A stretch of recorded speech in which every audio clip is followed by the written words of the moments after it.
Gujarat ફર્સ્ટનું buzzer વાગી ચૂક્યું છે। એક મોટી અને મહત્વની ખબર, સેબીના દરોડામાં ગુજરાતી આઈપીએસ ઝપેટે ચઢ્યા। આઈપીએસ રવિન્દ્ર પટેલ અને મળતિયાઓના નિવાસસ્થાન પર દરોડાની કાર્યવાહી કરવામાં આવી છે। સેબીની ટીમે રવિન્દ્ર પટેલના ગામે પહોંચી અને તપાસનો ધમધમાટ શરૂ કર્યો।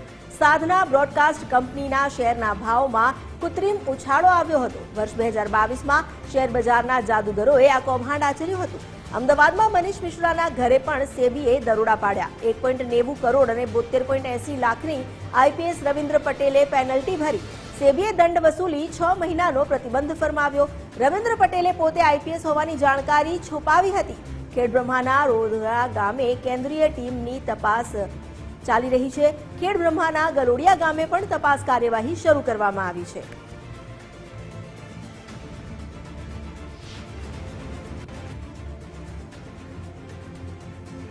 બીજી તરફ પાલડી ખાતે ડબ્બા ટ્રેડિંગની તપાસનો રેલો પહોંચી ગયો। સાબરકાંઠા તપાસમાં રવિન્દ્ર પટેલના ઘરની સવારે તપાસ થઈ હતી। સૂત્રોના હવાલાથી આ ખબર મળી છે। અમદાવાદના પાલડીમાં બંધ ફ્લેટમાં એટીએસે રેડ પાડી હતી। રેડમાં 100 કિલો સોનું જપ્ત કરવામાં આવ્યું હતું। ડબ્બા ટ્રેડિંગના કેસમાં મહેન્દ્ર શાહના ઘરમાં એટીએસે રેડ પાડી, જે કેસમાં આઈપીએસ રવિન્દ્ર પટેલના ઘરે સેબીએ રેડ કરી। આઈપીએસ રવિન્દ્ર પટેલ છેલ્લા ઘણા સમયથી વિવાદમાં છે। પાટણ એસપી તરીકે ફરજમાં આવ્યા ત્યારથી જ વિવાદમાં ચાલી રહ્યા છે। હાલમાં IPS Ravindra Patel site posting પર છે।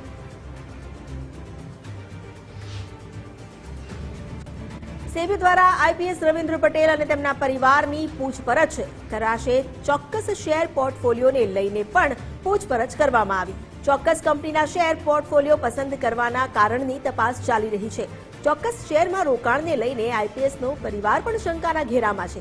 આઈપીએસના શાળા સહિત પરિવારજનોની પૂછપરછ કરવામાં આવી। આઈપીએસ રવિન્દ્ર પટેલના પિતા નિવૃત્ત આઈપીએસ ડીએન પટેલની પણ પૂછપરછ કરાઈ છે। સેબીની તપાસમાં વધુ ખુલાસા થઈ શકે છે।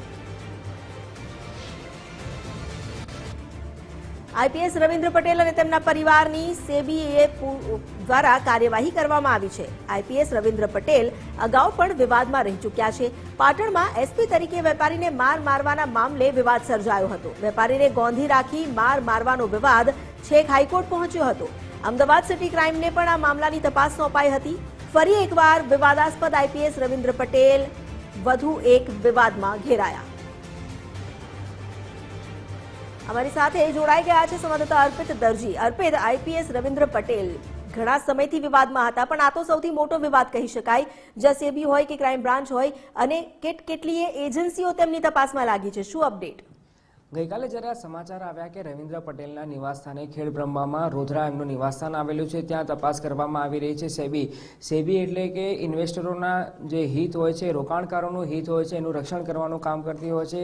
સેબીને શંકા હતી અને માહિતી મળી હતી, એના આધારે એમના નિવાસસ્થાને તપાસ કરવામાં આવી હતી। સાથે સાથે એમના જે નજીકના સંબંધીઓ છે, પરિવારજનો છે, એમના ત્યાં પણ તપાસ કરવામાં આવી રહી છે। એમની પણ પૂછપરછ ગઈકાલે કરવામાં આવી છે।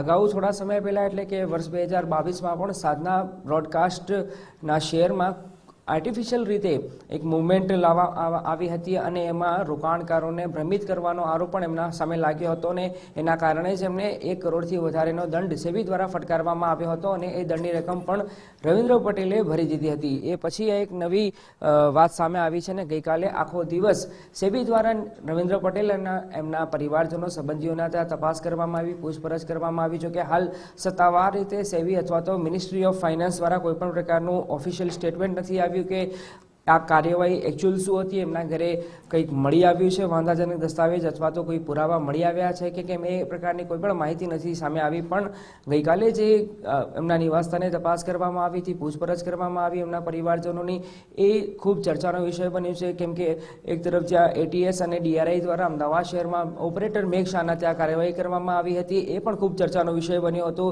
એ પછી ગઈકાલે એક આઈપીએસના ઘરે આ પ્રકારે તપાસ કરવામાં આવી હોય, કદાચ એ પહેલી વાર બનશે કે આઈપીએસના ઘરે એક સેબી જેવી સંસ્થા દ્વારા તપાસ કરવામાં આવતી હોય, એટલે પોલીસના બેડામાં પણ આઈપીએસ બેડામાં પણ ખૂબ ચર્ચાનો વિષય બન્યો છે। જેથી હવે આવનારા દિવસોમાં કોઈ મહત્વની બાબત સામે આવે અને અમદાવાદમાં જે ડીઆરઆઈ એટીએસની કાર્યવાહી હતી અને એ સંદર્ભે અને રવિન્દ્ર પટેલના ઘરે જે તપાસ કરવામાં આવી છે, પૂછપરછ કરવામાં આવી છે, બંનેનું કનેક્શન સામે આવે તો પણ નવાય નહીં, પરંતુ હજુ સત્તાવાર રીતે આ પ્રકારની કોઈ પણ માહિતી સામે નથી આવી। રવિન્દ્ર પટેલની વાત કરવામાં આવે તો ભૂતકાળમાં જ્યારે પાટણ દરમિયાનમાં 16 મહિનાનો એમને એસપી તરીકે ચાર્જ સંભાળ્યો હતો ત્યારે પણ એક વેપારીને માર મારવાની વાત હતી, આંબાવાડીમાંથી એક વેપારીનું અપહરણ કરવાની વાત હતી. ગુજરાત હાઈકોર્ટની ટકોર બાદ અમદાવાદ ક્રાઇમ બ્રાન્ચને આ મામલે તપાસ સોંપવામાં આવી હતી. એ તપાસ ચાલી રહી છે અને એવામાં જ આ પ્રકારની એક નવી બાબત સામે આવી છે, જેને લઈને પોલીસ બેડામાં આ ચર્ચાનો વિષય બન્યો છે અને રાહ જોવામાં આવી રહી છે કે સેબી દ્વારા અથવા તો મિનિસ્ટ્રી ઓફ ફાઇનાન્સ દ્વારા આ બાબતે સત્તાવાર કયા પ્રકારની માહિતી આપવામાં આવે છે એના પર સૌની નજર રહેલી છે. જી, આભાર આપનો જાણકારી આપવા માટે. તો હાલ તો સેબી દ્વારા જે તપાસ કરવામાં આવી રહી છે, સૌ કોઈ નજર માંડીને બેઠા છે. જો તેમનું કનેક્શન અન્ય કોઈ ગુનાહિત પ્રવૃત્તિ સાથે મળે તો પણ નવાઈ નહીં.